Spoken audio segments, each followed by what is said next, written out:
StarFox or Ratchet & Clank? StarFox, Ratchet & Clank. StarFox! Entering Corneria's orbit.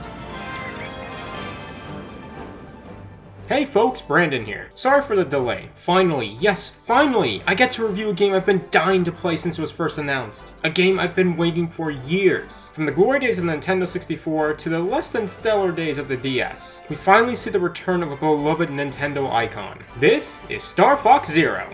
So as you can tell, I'm quite a Star Fox fanatic.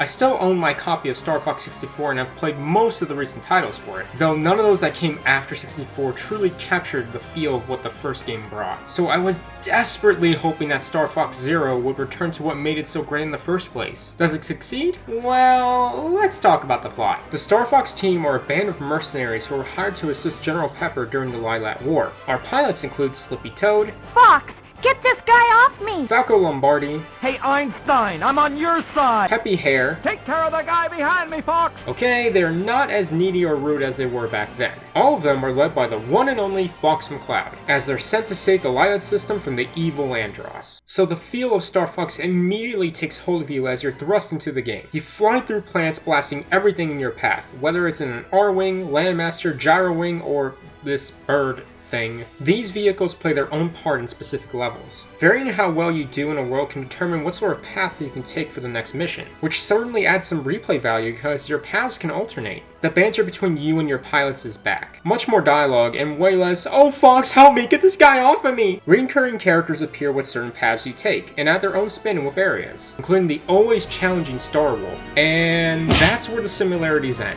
The main aspect of this game is obviously the controls, and they can either make or break how you feel towards this game. While flying in the R-Wing, you use your gaming pad and first-person view from the cockpit to aim and target enemies via motion controls. Doing this, you also have a third-person view of your R-Wing from your television, so you can move your ship around to avoid obstacles. Essentially, you're always switching your viewpoint between the gamepad and the TV to not only fly your ship, but to aim as well. Which would be fine if the game did not force you to use motion controls to aim at what you want to shoot, as opposed to using one of the two joysticks on the gamepad. This takes a lot to get used to, and it's definitely hit and miss. On one hand, it makes dogfights between other ships much more fun. On the other hand, it can get incredibly frustrating really fast. I can't tell you how many times I've had to adjust and center my crosshairs from holding the gamepad in a certain way. And although these controls work decently for the R-Wing, piloting the Landmaster, Chicken Ship, or Gyro Ring is a completely different story.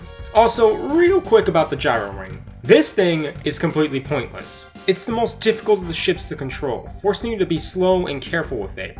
It feels out of place, lacking the same drive and firing mechanics as like the R-Wing or the Landmaster. Hell, even the chicken bird mode that you have on your ship serves more of a purpose. At least it's fun to switch from blasting enemies out of the sky to landing on a large vessel and shooting more stuff. But the Gyro Wing is far from that. It's slow, it just adds more frustration with all of this. One of the biggest issues I have with this whole control setup is when you switch to all range mode. All this while the controls fight you on every step, forcing your crosshairs off the screen, so you can't shoot at enemies properly, or confusing the hell out of which direction you're supposed to move forward with your vehicle. Not to mention there's no way to alter these controls in game options. You do have an option to have another person control the ship, via Wii controller or nunchuck, while another player aims with the gamepad. But surprisingly, this is way easier to pilot with. You'd think that having two people control one ship would make it way more challenging, but I actually preferred it over piloting it myself. As opposed to features, there are training simulations in an arcade mode, but I was begging for some other form of multiplayer. Y'all remember Star Fox Command?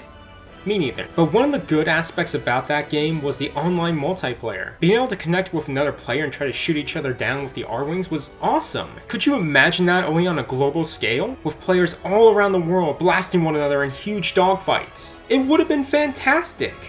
But we don't get that. We don't get a whole lot with this game, which is a shame because there are good moments. Moments that made me go, wow, or ooh, or oh, look out. Moments that did not want me to throw my gamepad across the room. Boss fights are elaborate. Planets that are filled with all sorts of hazards and cool creatures that would try to shoot you down. The dogfights between me and Star Wolf were the biggest highlight for me. We do have a good Star Fox game here, but I didn't want good. I wanted great. One that I would be fond of for years like I was with Star Fox 64. But this game's obsession with motion controls just makes this fall short. I would only recommend this to die-hard fans of Star Fox, as you would have to play it for yourself to understand how I feel. As for now, the only thing I can do is sigh and hope they can do better next time. Just, don't wait years to make another one of these. Please? Thanks for watching, guys, and expect another video very soon. A lot sooner than before. Till then, I'm heading out. All aircrafts report, and I'll see you all next time.